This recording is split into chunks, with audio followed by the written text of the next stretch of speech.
نئی خوبصورت اور جوان سالہ پڑوسن محلے میں آباد ہوئی تھی۔ 3 چھوٹے چھوٹے بچے تھے۔ شوہر شکل ہی سے خرناٹ اور بدمزاج لگتا تھا۔ پڑوسن کی صورت دیکھ کر ہی محلے کے مردوں کی تمام تر ہمدردیاں خاتون کے ساتھ ہو گئیں۔ خاتون نے آہستہ آہستہ محلے کے گھروں میں آنا جانا شروع کیا۔ رانا صاحب اور بھٹ صاحب کو اپنی اپنی بیگمات کے توسط سے پتہ چلا کہ نئی پڑوسن کا شوہر تنگ نظر اور شکی ہے۔ خاتون شوہر سے کافی ڈرتی گئیں۔ ہی دونوں مرد حضرات کی نگاہیں آسمان کی طرف اٹھ گئیں۔ دل ہی دل میں شکوہ کر لیا کہ یا اللہ، کیسے کیسے ہیرے تو نے ناقدروں کو دے دیے ہیں۔ ایک دن نئی خوبصورت پڑوسن سبزی والے کی دکان پر رانا صاحب کو ملی۔ خود ہی آگے بڑھ کر سلام کیا۔ رانا صاحب کو اپنی قسمت پر ناز ہوا۔ خاتون نے کہا، برا نہ مانے تو آپ سے کچھ مشورہ درکار ہے۔ رانا صاحب خوشی سے باولے ہو گئے۔ خاتون نے عام گھریلو عورتوں کی طرح بھائی صاحب کہنے کی بجائے رانا صاحب کہا تھا۔ رانا صاحب نے دلی خوشی چھپاتے ہوئے نہایت ادب سے جواب دیا، جی فرمائیے۔ خاتون نے کہا، میرے شوہر کام کے سلسلے میں اکثر شہر سے باہر رہتے ہیں۔ میں اتنی پڑھی لکھی نہیں۔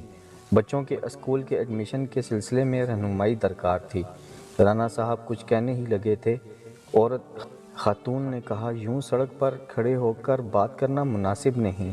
کیا آپ کے پاس وقت ہوگا تو چند منٹ گھر میں آ کر مجھے سمجھا دیں تاکہ میں کل ہی ان کا داخلہ کروا دوں۔ رانا صاحب چند منٹ کیا، صدیاں بتانے کو تیار تھے۔ فوراً کہا، جی ضرور آئیے۔ رانا صاحب خاتون کے ہمراہ چلتے ہوئے گھر میں داخل ہوئے۔ ابھی صوفے پر بیٹھے ہی تھے، باہر اسکوٹر رکنے کی آواز آئی۔ خاتون گھبرا گئی، یا اللہ، میرے شوہر آ گئے۔ انہوں نے تو میرا اور آپ کا قتل ہی کر دینا ہے۔ وہ کچھ بھی نہیں سنیں گے۔ ایک کام کیجئے، یہ سامنے کپڑوں کا ڈھیر ہے، آپ یہ نیلا دوپٹے کا گھونگھٹ نکال کر بیٹھ جائیں اور کپڑے استری کرنا شروع کر دیں۔ میں کہہ دوں گی کہ استری والی ماسی کام کر رہی ہے۔ رانا صاحب نے جلدی جلدی سے گھونگھٹ نکالا اور استری کرنے لگے۔